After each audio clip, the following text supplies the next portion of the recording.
Hello ছোট্ট বন্ধুরা, তোমাদের সকলকে স্বাগত গল্প শুনি যিশুকে জানি চ্যানেলে। আর এখানে আমরা মজার মাধ্যমে, খেলার মাধ্যমে বাইবেলের অনেক গল্প শিখব। আর আজকের আমাদের গল্প জোনা ও সেই বড় মাছটি। এক সময় জোনা নামে এক ভবিষ্যদ্বক্তা ছিল, আর ঈশ্বর তাকে নিনবা প্রদেশে যাওয়ার আদেশ দিয়েছিল, কারণ সেখানকার মানুষরা খুবই খারাপ ছিল। তারা অনেক ভুল কাজ করেছিল। তাই ঈশ্বর চেয়েছিল জোনা সেখানে যায় এবং তাদেরকে ঈশ্বরের পথে ফিরে আসতে বলে, নইলে ঈশ্বর তাদেরকে শাস্তি দেবেন। কিন্তু জোনা ভয় পেল এবং সে ঈশ্বরের থেকে লুকিয়ে পড়তে চাইল। তাই নিনবা প্রদেশের ঠিক বিপরীতে তর্শিস নগরে জোনা পালিয়ে গেল এবং সেখানে যোপ্পায় গিয়ে একটি বড় জাহাজে উঠে পড়ল। জোনার যাত্রাপথে ঈশ্বর একটা বড় ঝড় পাঠালেন। সেইখানে তাদের নৌকা সেই ঝড়ে উথাল পাতাল হয়ে গেল। সমস্ত নাবিকরা ভয় পেতে শুরু করলো। তারা চিৎকার করে কান্নাকাটি করলো এবং তারা নিজেদের দেবতাকে ডাকতে শুরু করলো।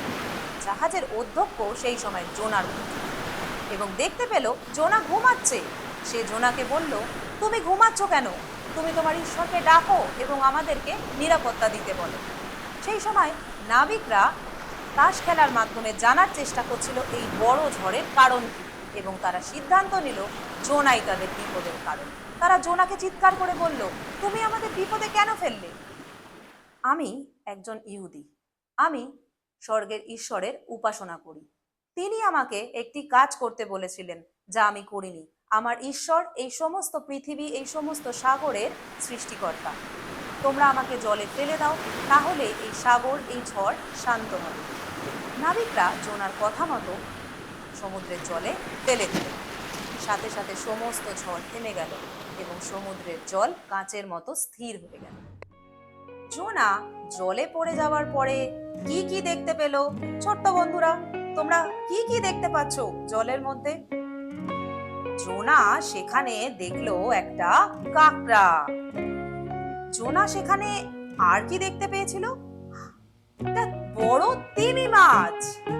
সেখানে এই দেখো, সেখানে ছিল একটা কচ্ছপ। জোনা সেখানে দেখেছিল একটি বড় হাঙর মাছ। কিন্তু এছাড়া জোনা আর কি কি রঙের মাছ দেখতে পেয়েছিল? সেখানে কি একটা হলুদ মাছ ছিল? হলুদ মাছটা এই তো খুঁজে পেয়েছো তোমরা, হলুদ মাছ। সেখানে একটা গোলাপি মাছও তো ছিল, কিন্তু কোথায় গেল গোলাপি মাছটা? এই যে গোলাপি মাছ। আর কি রঙের মাছ ছিল সেখানে? একটা লাল মাছ ছিল। লাল মাছটা কি লুকিয়ে গেল? লাল মাছটা এই তো এইখানে রয়েছে লাল মাছটা। আর একটা বেগুনি মাছ ছিল। বেগুনি রঙের মাছ কোথায় গেল? এই তো বেগুনি রঙের মাছটা এখান দিয়ে পালাচ্ছিল। আর তোমরা কি সবুজ মাছটা খুঁজে পেয়েছো? সবুজ, সবুজ, এই তো সবুজ মাছ। কমলা মাছটা কোথায় চলে গেল? ছোট্ট বন্ধুরা, কমলা মাছটা এই তো কমলা মাছ। আর বাদামি মাছটা কি বাইরে চলে গেল? এই দেখো, বাদামি মাছটাকে খুঁজে পাওয়া গেছে। আর আমাদের কাছে জোনা আর কি রঙের মাছ দেখলো? সাদা মাছটা এই যে সাদা মাছ।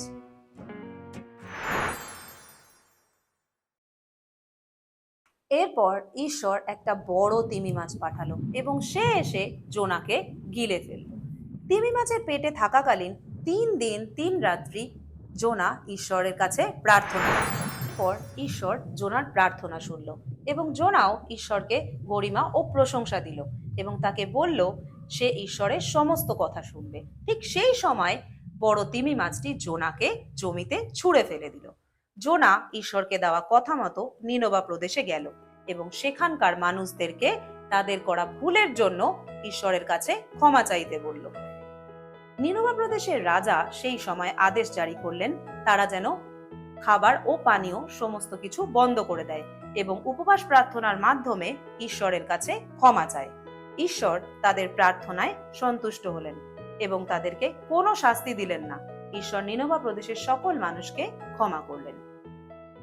যিশু যখন পৃথিবীতে ছিলেন তিনি তার শিক্ষা সবার মধ্যে ছড়িয়ে দিয়েছিলেন এবং তিনি বলেছিলেন ঈশ্বরকে যারা বিশ্বাস করবে, ঈশ্বরের শিক্ষা যারা মেনে চলবে, তারা ঈশ্বরের অলৌকিক কার্য দেখতে পাবে। ঠিক যেমন জোনা 3 দিন 3 রাত্রি তিমি মাছের পেটে থাকার পরও ঈশ্বরের কাছে প্রার্থনা করায় মুক্তি পেয়েছিল, তেমনি প্রভু যিশু 3 দিন কবরের মধ্যে থাকার পরও জীবিত অবস্থায় আবার ফিরে এসেছিলেন।